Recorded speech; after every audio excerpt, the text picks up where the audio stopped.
Halo guys, apa kabar kalian semua? Oke, kali ini kembali seperti biasa saya akan membahas alur cerita film yang lumayan seru guys.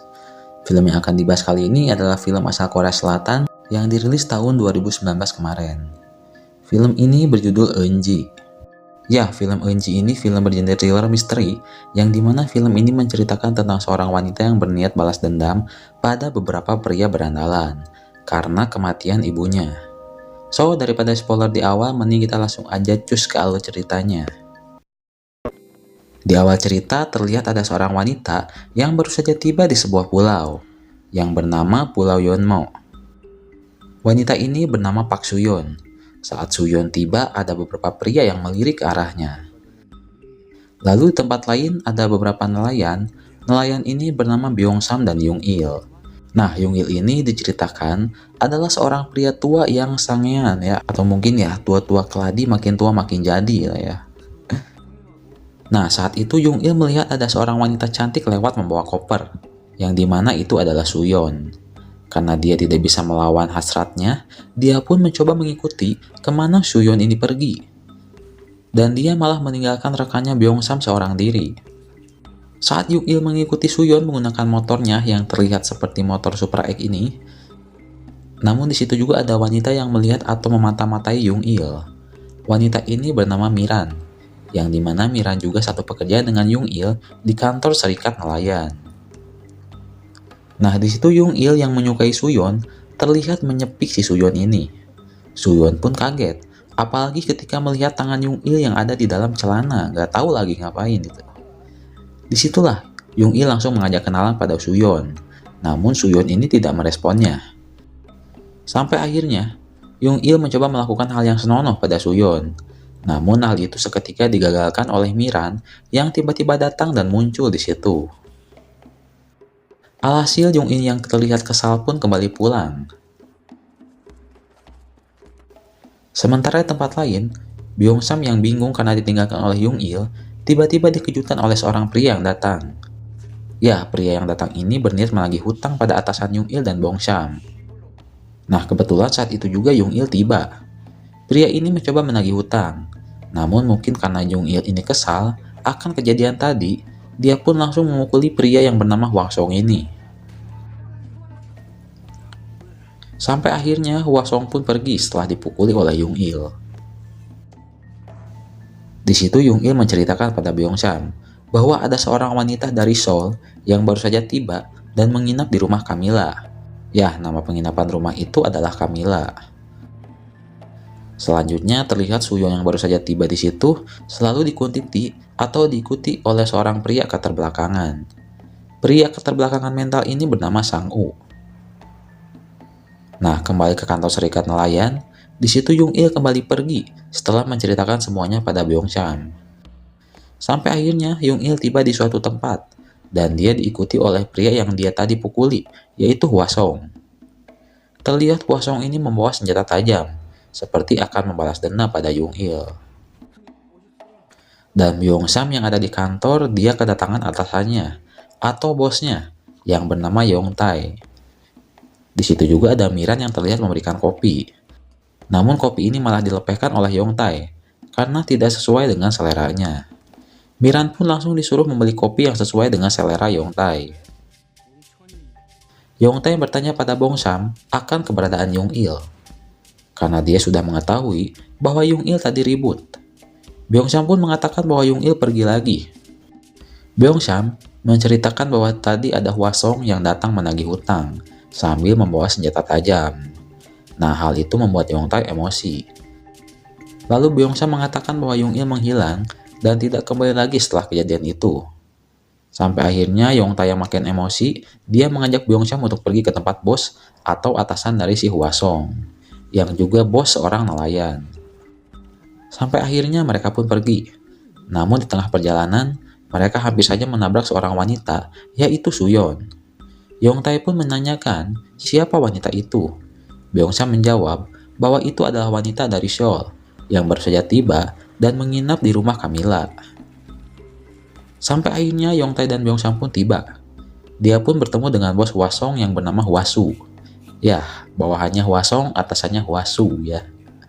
Yongtai pun langsung bertanya keberadaan Yung Il, karena Yongtai mencurigai Yung Il pergi dibawa oleh anak buahnya.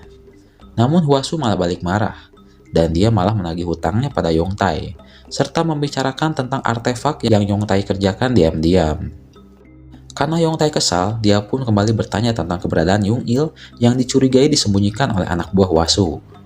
Namun Hwasu malah enggan menjawabnya dan malah berniat memukul Yongtai dengan kapak. Namun hal itu tidak terjadi karena Yongtai sudah ancang-ancang dan dia juga membawa pisau. Sampai akhirnya Yongtai ini terlebih dahulu menghabisi Hwasu. Dan pada akhirnya Yongtai meminta Byeongsam untuk membereskan tubuh Hwasu ini. Di tempat lain ada Suyeon yang baru saja keluar dari apotik. Dia langsung dikejutkan oleh Sang-woo yang tiba-tiba datang memberikan makanan pada dirinya. Nah, kembali pada Yongtai yang sudah menghabisi nyawa Hwasu dan dia juga tidak menemukan keberadaan Yung Il. Dia menelepon seorang polisi di situ. Ya, polisi ini bernama Lee. Yongtai mencoba meminta bantuan polisi Lee ini untuk menemukan keberadaan Yung Il. Dia juga menceritakan bahwa Yung Il sempat ditagih hutang oleh anak buah Hwasu.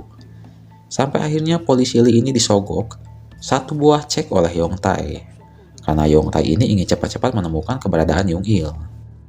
Dan polisi Lee pun langsung pergi mencari keberadaan Yung Il. Nah, saat itu juga di situ ada Miran. Dan dengan dinginnya, tangan Yongtai ini langsung menjelajah meraba-raba kepada Miran. Sampai akhirnya Byeongsam yang tahu harus berbuat apa, dia pun langsung keluar dengan mengatakan akan membantu mencari Yung Il.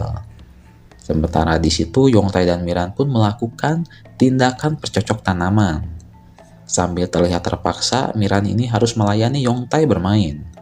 Karena diketahui Miran ini adalah budak yang harus patuh melakukan apa saja yang diperintahkan oleh Yongtai. Polisi Lee ini pun mencoba menghampiri ke tempat Hwasu. Namun saat dia mencari tahu di daerah situ, dia sempat curiga karena dia menemukan tetesan darah dan ada satu pil perak, yang dimana pil perak ini selalu dikonsumsi oleh Yongtai. Dia pun beranggapan Hwasu telah dihabisi oleh Yongtai sebelumnya. Lee pun kembali ke tempat Yongtai, dan dia mengatakan dia sempat curiga karena dia menemukan sesuatu yang janggal di tempat Hwasu. Nah, karena Yongtai ini sudah tahu bahwa polisi Lee ini mencurigai dirinya, Yongtai pun seketika langsung menghajar Lee. Lee ini tidak berani melawan karena diketahui Yongtai ini sudah banyak membantu dirinya. Ya, membantu dikasih uang hasil penyelundupan, uang sogokan, ataupun uang lainnya. Yongtai pun malah balik menceramahi Lee. Yongtai mencoba mengungkit kembali beberapa kecurangan yang telah dilakukan oleh polisi Lee. Sampai akhirnya Lee ini malah diam saja. Yongtai pun akhirnya meminta Lee untuk pergi kembali mencari keberadaan Yung Il.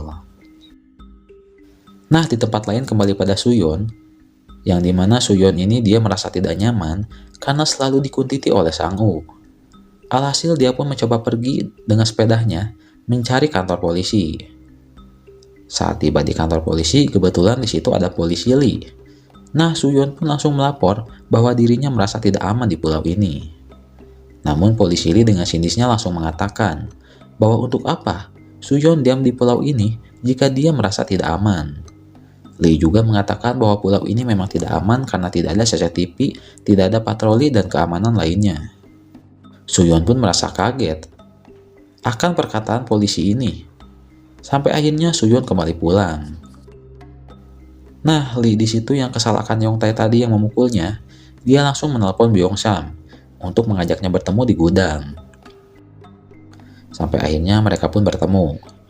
Di situ Lee mengatakan pada Byeongsam sambil mendorongkan pistol bahwa dirinya sudah tidak tahan lagi akan semua ini. Dan Lee juga mengatakan pada Byeongsam jika ingin kasusnya menghabisi Hwasu tadi ditutupi, Lee meminta bayaran 50 juta won cash. Lee pun menyuruh Byeongsam untuk menelpon Yongtae segera mungkin.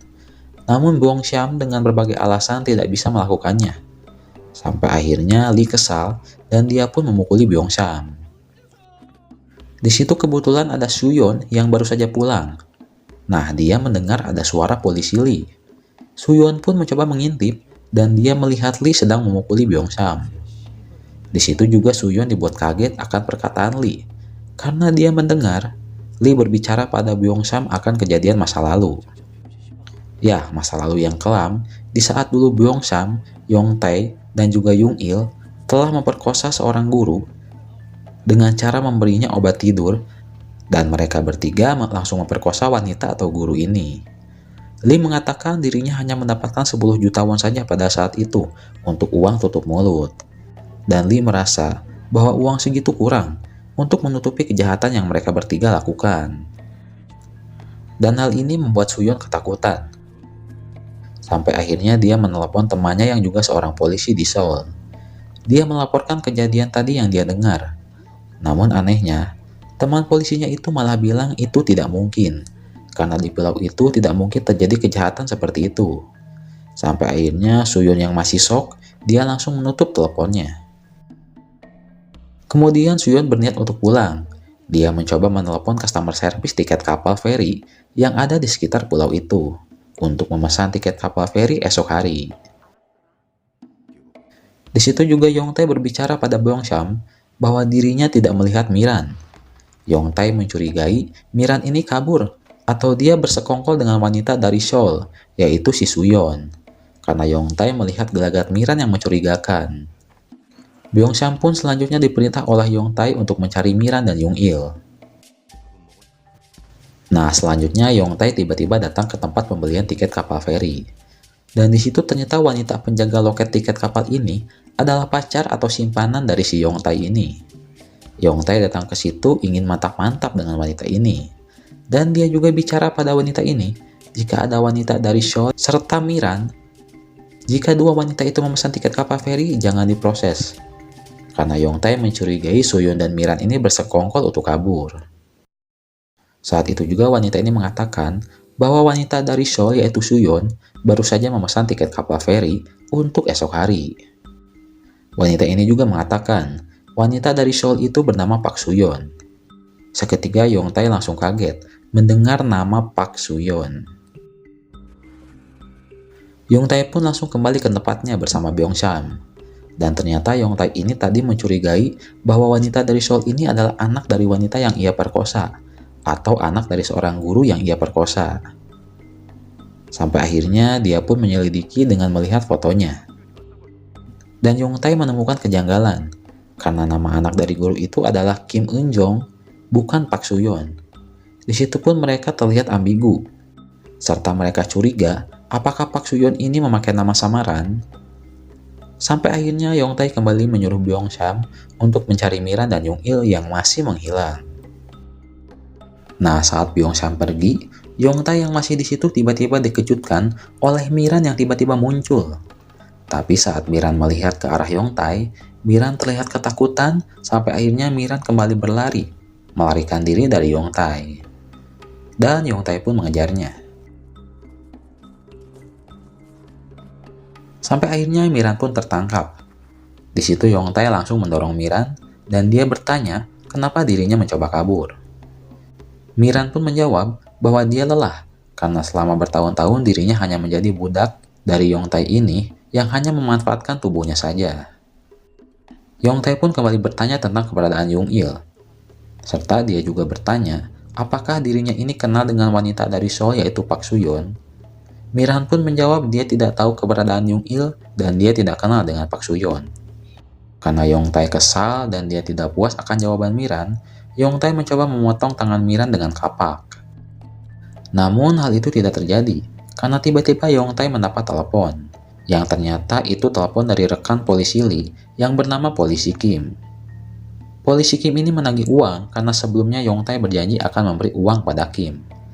Yong-tae pun malah menyuruh Kim untuk datang saja ke tempatnya. Setelah itu Yong-tae kembali menjalankan aksinya. Dan saat Yong-tae akan menghabisi Miran, tiba-tiba Yong-tae malah ditusuk oleh seorang wanita, sampai akhirnya Yong-tae pun pingsan. Setelah sadar, ternyata Yong-tae melihat bahwa yang menusuk dirinya adalah Suyeon.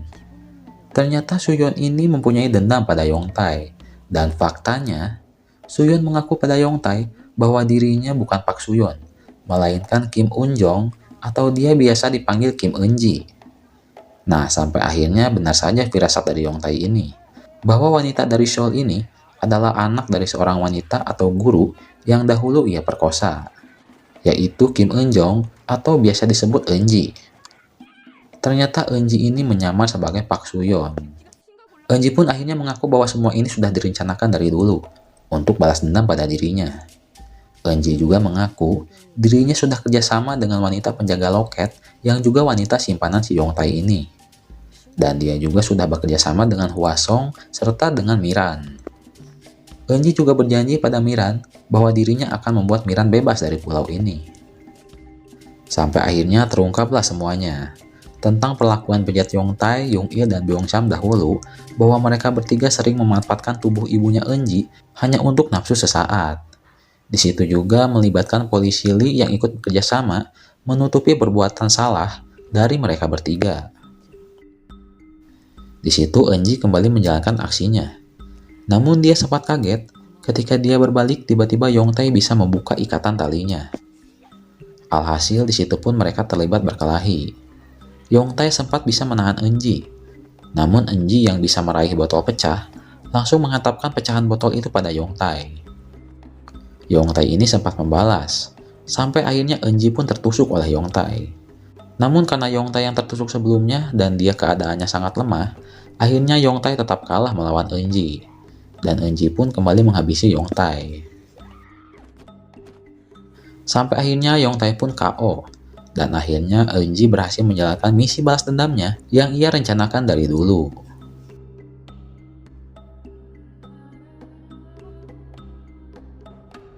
Nah, keesokan harinya setelah semuanya beres, Eun-ji pun terlihat memakai pakaian kerja, dan dia akan kembali pulang ke Seoul.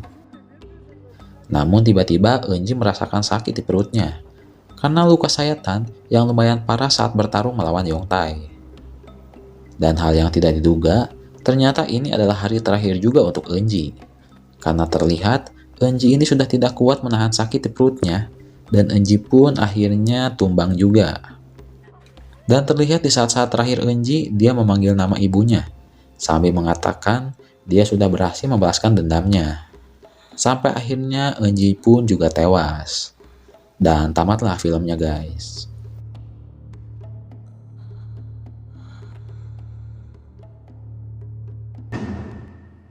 So itu dia guys alur cerita film Eun-ji ini. Bagaimana pendapat kalian tentang film ini? Kalau menurut gue sih filmnya lumayan plot twist dan seru ya. Lumayan plot twist loh, nggak 100% plot twist ya.